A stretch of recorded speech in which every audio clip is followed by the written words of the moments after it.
takes us to the western part of the house, and here is a fairly large 9-foot diagonal that comes off the pocket of an I-beam. Our mixing nozzle had been attached. We filled the water chamber with water. Now we're going to come over and inject this crack.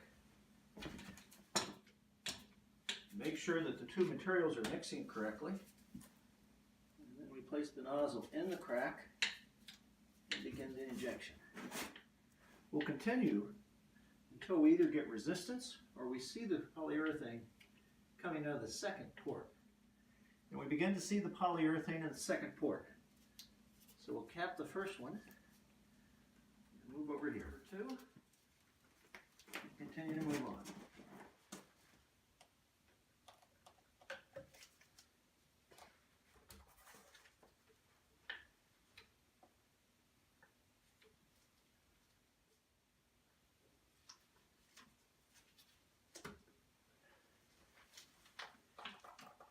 This container is empty.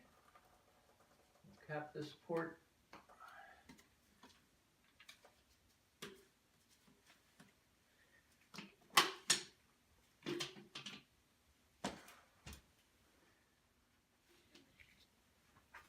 We've swapped out the cartridge with another one of the expanding polyurethane and water, and now we'll continue working up the line.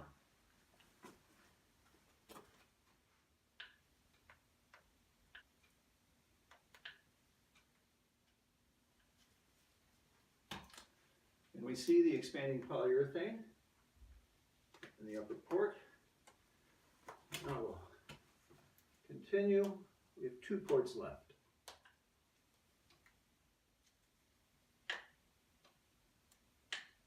We know we're above grade now, so we don't want to overdo it, although we've placed epoxy on the visible crack outside so that we shouldn't lose too much product.